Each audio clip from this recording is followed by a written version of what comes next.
Hello friends, welcome back to my YouTube channel. কেমন আছো তোমরা সবাই? আশা করছি সবাই খুব ভালো আছো, আমিও খুব ভালো আছি। সুমাস লাইফস্টাইলে তোমাদেরকে স্বাগত। তো গুড মর্নিং। এখন ঘড়িতে প্রায় 8টাই বাজে। বললাম আগের ব্লগেও তোমাদের বলেছি যে আমি 8টার সময় ঘুম থেকে উঠি, তো এখনও 8টা বাজে। তো যাই হোক, আমি মুখ টুক ধুয়ে চলে আসলাম একটু চা খেতে। তো আগের দিন রাত্রেবেলা রুটি হয়েছিল, তো আমি একটু বেশি করে আটাটা মাখিয়েছিলাম যে যাতে আমি পরের দিনকে বাসি রুটি দিয়ে চা খেতে পারি। আমার খুব ভালো লাগে বাসি রুটি দিয়ে চা। তবে চাটা যদি দুধ চা হতো আরও বেশি ভালো লাগতো। তবে যাই হোক, আমি সকালবেলা দুধ চাটা ইগনোর করছি আর কি, কারণ খুব গ্যাস অম্বল হয়।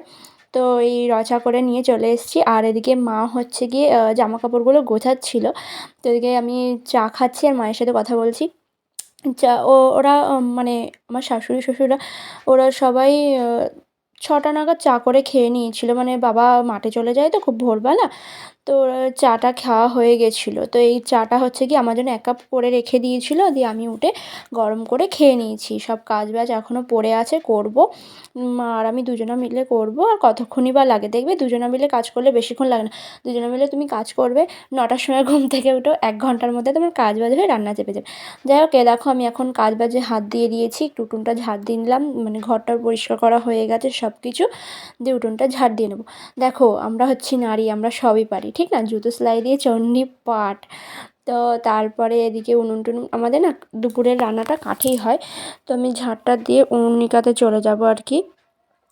উনুন ঘরটা একটু পরিষ্কার করে নেবো, কারণ সকালবেলা একটু ভাত হয়েছিল। মা মনে হয় ভাত করেছিল। ও দেখো বাবা চলে এসছে মাঠ থেকে, কিসের জন্য যেন এসছে, আবার চলে যাবে। যাই হোক, দিয়ে সকালবেলা মা উনুন টুনুন নিকিয়ে ভাত বসিয়েছিল, ভাত হয়েছিল, আলু ভাতে ভাত। আর কি হয়েছে জানি না, আমি এখনও পর্যন্ত দেখিনি। তো তার জন্য আমি আবার একটুখানি পরিষ্কার করে নিলাম, কারণ দুপুরবেলা আবার রান্না হবে। তো দেখো উনুনটা নিকাতে গিয়ে, মানে দেখবে গরম উনুন নিকাতে যাবে কেমন একটা মানে ওঠে, সে উঠে যায় ছাল ছাল টাইপের। তো দেখো আমি ওই গরম উনুন নিকাতে গেছি, তো তার জন্য ছাল ছাল উঠে গেছে। দিয়ে আমি আবার জিভটা বার করলাম যে যা ভেঙে গেল। তারপরে কিছু বিকালবেলা আবার মাটি দিয়ে দিয়েছিলাম, মানে ওই জায়গাগুলো ঠিকঠাক করে দিয়েছি। তার পরের ভিডিওতে তোমাদেরকে দেখিয়ে দেবো খানি। তো যাই হোক, উনুন টুনুন নিকিয়ে চলে যাব। তারপরে হচ্ছে স্নান টান করে রান্না টান্না করে নেবো। সব কমপ্লিট তো করতে হবে তাড়াতাড়ি, নাকি? তো চলো দেখতে থাকো ভিডিওটা।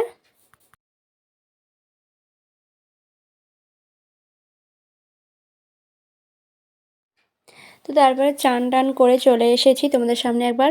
তো যাই হোক, আমার ভিডিওটা আমি এখানে শেষ করছি। ভালো লাগলে একটা like, comment, share and subscribe তো থাকবেই। Tata bye.